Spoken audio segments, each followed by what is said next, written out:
Some say the universe started with a big bang. The car, well, it started with a cough, a splutter, and a rather brave woman named Bertha. Back in 1886, her husband Carl Benz created something truly revolutionary. It was called the Benz patent motor wagon. This wasn't a car as we know it today. It looked more like a spindly, three-wheeled pram that had swallowed a small engine. It had no roof, no doors, and the steering was a tiller, like on a boat. It was a contraption, a magnificent, world-changing contraption. It was the very first automobile, and that, in the grand scheme of things, is rather important. The engine powering this rickety pioneer was a single-cylinder, four-stroke affair that produced less than a single horsepower. You could probably get more power from a well-fed hamster on a wheel. Its top speed was a terrifying 10 miles per hour, a pace that would barely trouble a moderately enthusiastic jogger. But speed wasn't the point. The point was that it moved under its own power. It didn't need a horse. It didn't need to be pushed. It was a machine that gave humanity freedom, the freedom to go wherever there was a path. It was the Genesis moment, the spark that ignited a century of innovation. Moving forward into the 1930s, the world had changed, and so had the car. Mercedes-Benz was now a symbol of engineering might. Consider the 1936 Mercedes-Benz 540K. This was no longer a simple machine, it was a statement. It was a majestic beast of a sedan, a rolling piece of Art Deco sculpture. The design was all about presence. It had a long, imposing bonnet that seemed to stretch for miles, sweeping fenders that flowed like water, and a chrome grille that announced its arrival with absolute authority. It was a car for presidents, for film stars, for people who didn't just want to travel, but to arrive. Underneath that spectacular bodywork, the technology had taken a quantum leap. The 540K was powered by a massive 5.4-litre straight-eight engine, and here's the clever bit. It had a supercharger in the 1930s. You could engage it by flooring the accelerator, and with a mighty roar it would unleash a wave of power, pushing the car to speeds over 100 miles per hour. This wasn't just a car anymore. It was a land-bound luxury liner, a testament to how far the automobile had come from that simple, three-wheeled invention. It was a perfect blend of opulent style and brute force. After the turmoil of war, the 1950s brought a new sense of optimism and a desire for elegance. Mercedes-Benz answered this call with the W186, better known as the 300 Adenauer sedan, launched in 1951. This was a car built for the world's elite.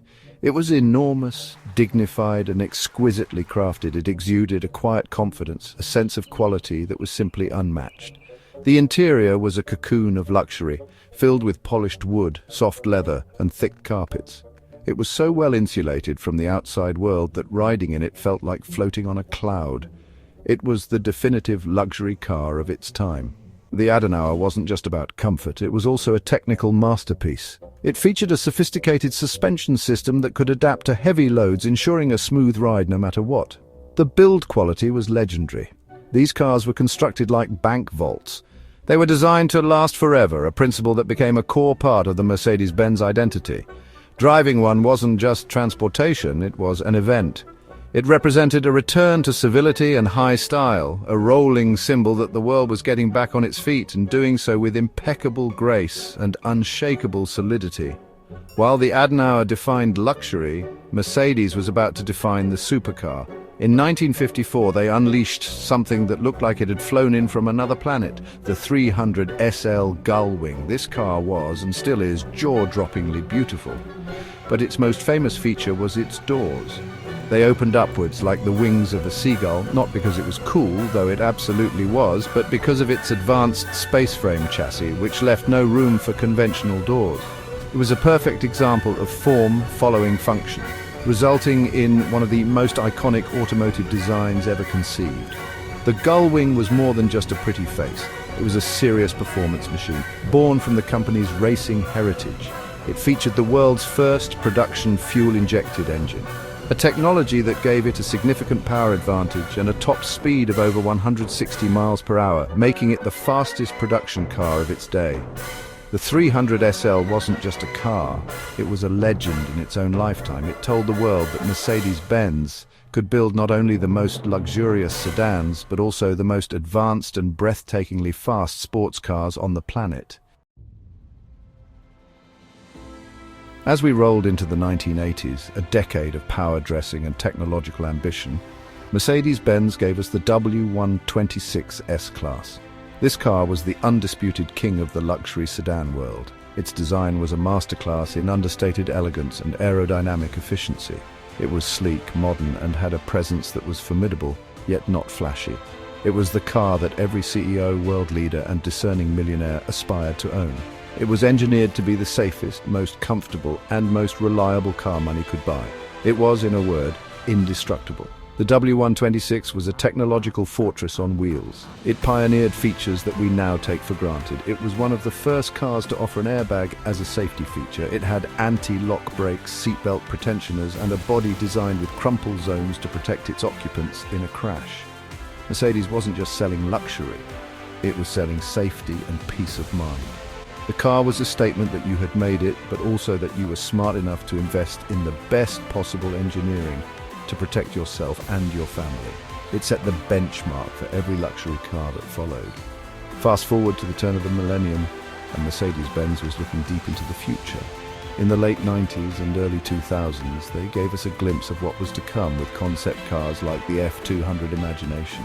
This wasn't a car you could buy, it was a rolling laboratory of ideas. The most radical feature, it had no steering wheel and no pedals. Instead, it was controlled by joysticks or side sticks, mounted on the doors and center console.